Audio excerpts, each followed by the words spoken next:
Sir, இந்த படத்திற்கு வேறு வேறு வகையான எதிர்ப்புகள் எல்லாம் வட மாநிலங்கள்ல கிளம்பியது. குறிப்பிட்ட ஒரு சம்பவத்தை மையப்படுத்தியது. குறிப்பிட்ட சில காட்சிகள் இந்துக்களை காயப்படுத்துவது போல இருக்கிறது அப்படின்னு நிறைய காட்சிகள் எல்லாம் குறிப்பிடப்பட்டு சொல்லப்பட்டது. குறிப்பா RSS எல்லாம் பகிரங்கமாகவே எதிர்ப்பை கிளப்பினார்கள். நீதிமன்றத்தை கூட அணுகினார்கள், கேரள நீதிமன்றத்தை கூட. அதுக்கு தடை விதிக்கெல்லாம் மறுப்பு தெரிவிச்சிட்டாங்க இன்னைக்கு கோர்ட்ல. உங்களோட டிமாண்ட் என்ன? உங்களோட கோரிக்கை என்னன்னு? எங்களோட கோரிக்கை, அந்த படம் ஒரு பேன் இந்தியா படம் என்று சொன்னார்கள் முதலில். சரி, இருக்கட்டும். அதுல மலையாள சூப்பர் ஸ்டார் மோகன்லால் நடிச்சிருக்கிறாருன்னு சொன்னாங்க. இருக்கட்டும். ஆனால் அந்த படத்தை இயக்கிய பிருத்திவிராஜ் சுகுமாரன் இயக்குனர் 2018ஆம் ஆண்டு கேரளாவில் ஏற்பட்ட மழை வெள்ளத்திற்கு பிறகே முல்லை பெரியாறு அணை மீதான அவநம்பிக்கையை சமூக வலைதளங்களிலே பதிவிட்டு வரக்கூடிய ஒருவராக இருக்கிறார். அந்த காட்சி போடுங்கப்பா, அந்த போராட்டம். அப்போ உங்களுடைய நோக்கம் என்ன? பிருத்திவிராஜ் சுகுமாரனுடைய படம் ஒரு பேன் இந்தியா படம்.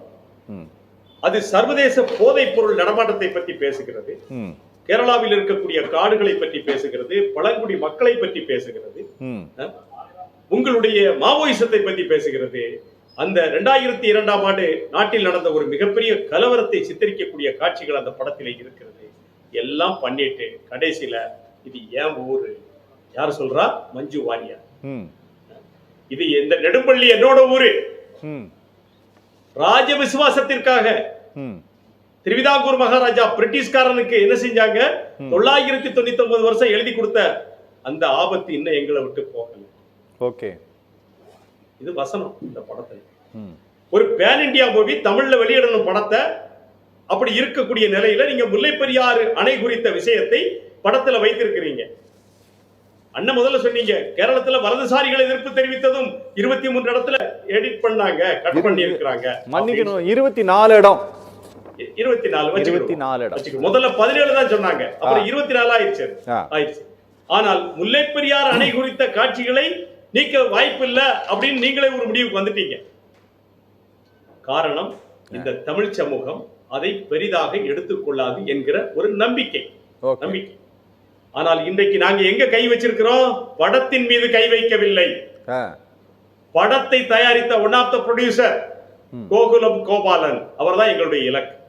ஓகே.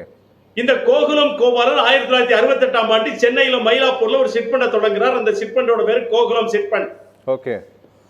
தமிழ்நாட்டில் மட்டும் 442 பிரான்சஸ் இருக்கு தமிழ்நாடு. சரி, இவ்வளவு பிரான்ச் தமிழ்நாட்டில் வச்சுட்டு ஒரு வருஷத்துக்கு 8000 கோடி டர்ன் ஓவர் நடத்திக்கிட்டு நீங்க தயாரித்த ஒரு படத்துல இந்த தமிழ்நாட்டினுடைய ஒட்டுமொத்த விநியோகஸ்தர் இந்த கோகுலம் கோபாலன்.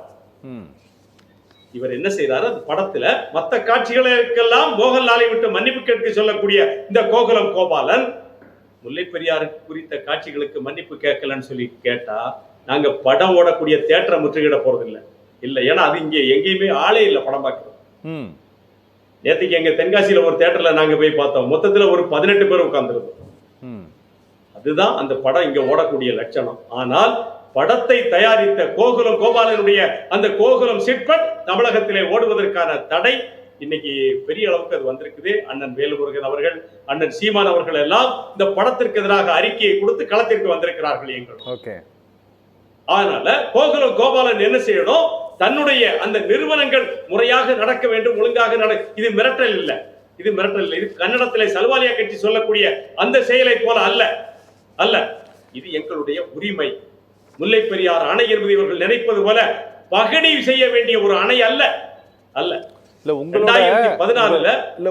உங்களோட பிரச்சனை என்ன அப்படின்னா, நீங்க நடிகர் பிருத்திவிராஜ் அவருடைய சமூக வலைதள பக்கங்கள்ல இந்த முல்லை பெரியாறு அணை குறித்து பதிவிட்ட சில பதிவுகளினுடைய தொடர்ச்சியாகத்தான் இந்த திரைப்படத்தில் இப்படி ஒரு காட்சி வைக்கப்பட்டிருக்குங்கிறது தான் உங்களுடைய சந்தேகமா இல்ல குற்றச்சாட்டா?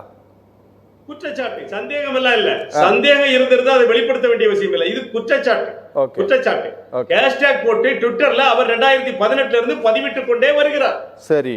டி கமிஷன் முல்லை பெரியார், டெமாலிஷ் முல்லை பெரியார். யார் சொல்றா? பிருத்திவிராஜ் சுகுமாரன். தமிழிலே 4 பெரிய திரைப்படங்களிலே மொழி, கண்டுகொண்டேன் போன்ற பிரபலமான படங்களில் நடித்த இந்த பிருத்திவிராஜ் சுகுமாரன், சென்னையில சொந்தமாக வீடு வைத்திருக்கக்கூடிய இந்த பிருத்திவிராஜ் சுகுமாரன், இந்த தமிழ் மக்களுடைய 10 லட்சம் தமிழ் மக்களுடைய 10 லட்சம் விவசாயிகளுடைய வாழ்வாதாரமாக இருக்கும் முல்லை பெரியார் அணையை உடைக்க வேண்டும் என்று சொல்லிவிட்டு உன்னுடைய படத்தை இங்கே தமிழகத்துல வந்து ரிலீஸ் பண்ணிட்டு எங்களை ஏமாளிகளாக, முட்டாள்களாக, கையாலாகாதவர்களாக நீங்கள் ஆக்கும் போது வரக்கூடிய கோபம் ஒன்று இருக்குல்ல, அதுதான் இன்றைக்கு வெடித்து கிளம்பி இருக்கு. வெடித்து கிளம்பி இருக்கு. லூசிபரை நாங்களும் கொண்டாடுறோம். அந்த படத்தினுடைய முதல் பாகத்தை இதே பிருத்திவிராஜ் தான் இயக்குனார் 2019.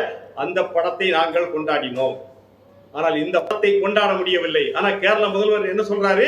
ஒரு மிகப்பெரிய வெளிச்சம் கேரளாவிற்கு கிடைத்திருக்கிறது எம்புரான் மூலமாக. ஏன்னா அவரும் முல்லை பெரியார் அணைக்கு எதிரானவர். கேரள மாநில முதல்வர் தோழர் பினராயும் முல்லை பெரியார் அணைக்கு எதிரானவர். நாங்க ஒண்ணுதான் கேட்கிறோம், இத்தனை ஆண்டு கால மலையாள சினிமாவிலே ஒரு படத்துல கூட நீங்க தமிழர்களை கேவலமா காய்ப்பாங்க. ஒரு விஷயம் தெரிஞ்சுக்கோங்க, கேரள படத்துல வில்லன் யாரு தெரியுமா?